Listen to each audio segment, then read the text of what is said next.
Welcome to the wonderland stories. Hello بچوں، کیا آپ ایک شاندار مہم کے لیے تیار ہیں؟ آج ہم سندباد اور سر کٹی چڑیل کی کہانی سننے جا رہے ہیں جو پراسراریت، خطرے اور بہادری سے بھری ہوئی ہے۔ سندباد ملا کے ساتھ شامل ہو جائیں جب وہ ایک خوفناک سر کٹی چڑیل کا مقابلہ کرتا ہے، ایک خوبصورت شہزادی کو بچاتا ہے اور وہ راز بے نقاب کرتا ہے جو آپ کو اپنی سیٹ سے باہر کر دے گی۔ تیار ہو جائیں ایک جادوئی سفر کے لیے جو سیاہ جنگلات، بھوتیا غاروں اور سنسنی خیز بچاؤ کے ذریعے آپ کو لے جائے گا۔ سمندری سفر کے دوران سندباد اور اس کا عملہ ایک خوبصورت جزیرے پر پہنچے۔ یہ جزیرہ اپنی ہریالی، صاف پانی اور پرسکون ماحول کے لیے مشہور تھا۔ اس پر ایک مہربان اور نیک بادشاہ حکمرانی کرتا تھا جسے اس کے لوگ بہت عزیز رکھتے تھے۔ بادشاہ کے عوام ہم آہنگی سے رہتے تھے اور ان کی مسکراہٹیں سورج کی روشنی کی طرح گرم تھیں۔ تاہم بادشاہ کی خوشی کے باوجود جزیرے پر کچھ ایسا چھپا ہوا تھا جو جلد ہی بہت بڑا خطرہ بننے والا تھا۔ بادشاہ کی ایک بیٹی تھی، شہزادی نیلوفر، جو اپنے خوبصورتی اور فضل کے لیے مشہور تھی۔ ایک دوپہر وہ محل کی چھت سے منظر کا لطف اٹھا رہی تھی، لیکن اچانک ایک تیز چیخ جزیرے بھر میں گونج اٹھی۔ پہرے دار چھت پر دوڑتے ہوئے پہنچے، لیکن انہیں شہزادی کہیں نظر نہیں آئی۔ بادشاہ نے مایوسی کے عالم میں اعلان کیا کہ جو کوئی بھی میری بیٹی کو واپس لائے گا اسے انعام دیا جائے گا۔ خبر جلدی پھیل گئی اور سندباد جو انعام کے لیے بےتاب تھا، اس خطرناک مشن کو لینے کا فیصلہ کرتا ہے۔ نے شہزادی نیلوفر کی تلاش شروع کی، جنگلات اور گاؤں میں سراغ تلاش کرتے ہوئے۔ کچھ وقت بعد وہ ایک چھوٹی سی جھونپڑی پر پہنچا۔ اندر ایک بوڑھا آدمی خاموشی سے بیٹھا تھا، گہری عبادت میں مصروف۔ سندباد صبر سے انتظار کرتا رہا کہ آدمی اپنی رسومات مکمل کرے، یہ سوچتے ہوئے کہ شاید یہ بزرگ کوئی رہنمائی فراہم کر سکے۔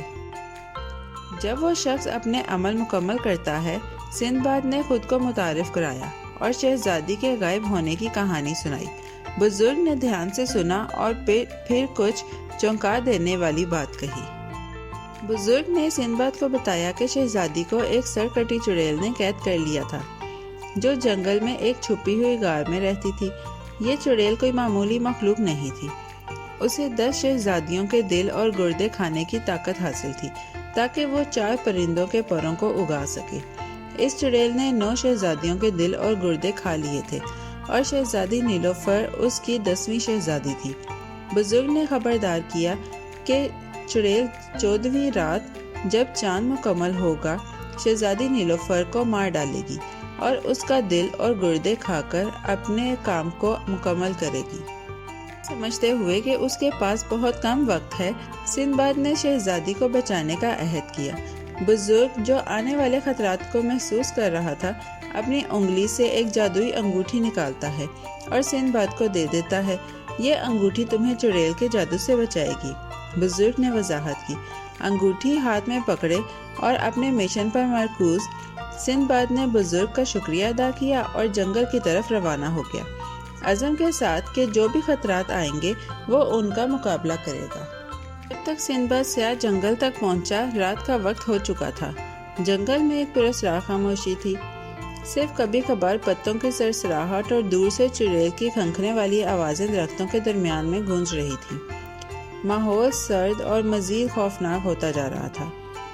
جب سندباد جنگل میں داخل ہو رہا تھا، اس کی نظریں چڑیل کی غار کے کسی بھی نشان کے لیے تیز ہو چکی تھیں۔ چڑیل کی آوازیں تیز ہوتی گئیں۔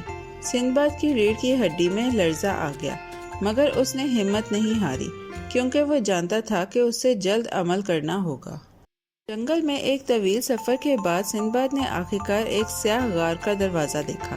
اندر کا ہوا کا ماحول پراسرار اور غیر معمولی تھا۔ جیسے ہی وہ اندر داخل ہوتا ہے، وہ چڑیل کو دیکھتا ہے۔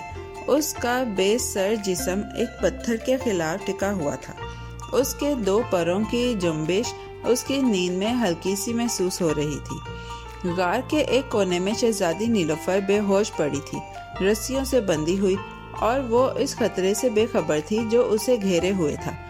چڑیل کی دہشت ناک موجودگی پورے غار میں محسوس ہو رہی تھی، مگر سندباد جانتا تھا کہ یہ اس کے حملے کا موقع ہے۔ سندباد نے گہری سانس لی اور اپنی تلوار کھینچی۔ اسے معلوم تھا کہ یہ اس کے سفر کا سب سے مشکل مرحلہ ہوگا، مگر وہ اب ناکامی کا متحمل نہیں ہو سکتا تھا۔ ایک تیز حرکت میں سندباد نے بے سر چڑیل پر پوری قوت سے حملہ کیا۔ اس کا جسم کانپنے لگا، لیکن اس سے پہلے کہ وہ کوئی رد عمل ظاہر کرتی، چڑیل ختم ہو گئی اور اس کا بدن سیاہ سائے کی مانند زمین پر گر گیا۔ سندباد فوراً شہزادی نیلوفر کے پاس دوڑتا ہے، جو اب بھی بے ہوش پڑی تھی۔ اس نے احتیاط سے رسیوں کو کاٹا اور نرمی سے اسے جگایا اور بتایا کہ اب وہ محفوظ ہے۔ شہزادی کو ساتھ لیے ہوئے سندباد واپس جزیرے کی طرف روانہ ہوتا ہے اور اس کا دل سکون اور فخر سے بھرا ہوا تھا۔ واپسی کا سفر طویل تھا، مگر ہر قدم اسے اس لمحے کے قریب لے آ رہا تھا جب وہ شہزادی کو اس کے والد کے پاس واپس کرے گا۔ جب وہ آخرکار محل پہنچے، بادشاہ اور اس کے عوام خوشی اور شکریہ کے نعرے لگاتے ہیں۔ بادشاہ نے اپنے بیٹی کو گلے لگایا اور سندباد کی طرف مڑ کر اس ملا کی بہادری پر تعریف بھری نگاہوں سے دیکھا، جس نے اس کی عزیز بیٹی کو بچایا تھا۔ سے وعدہ کیا گیا تھا، بادشاہ نے سندباد کو اس کی بہادری کے بدلے بھرپور انعام دیا۔ اس نے سندباد کو سونا، جواہرات اور غیر متوقع خزانے پیش کیے۔ جزیرے کے لوگ اس کی ہمت کا شکریہ ادا کرنے کے لیے جمع ہوئے۔ اپنے دل میں سندباد جانتا تھا کہ اصل انعام خزانہ نہیں، بلکہ یہ ہے کہ اس نے ایک معصوم زندگی کو بچایا اور جزیرے میں امن بحال کیا۔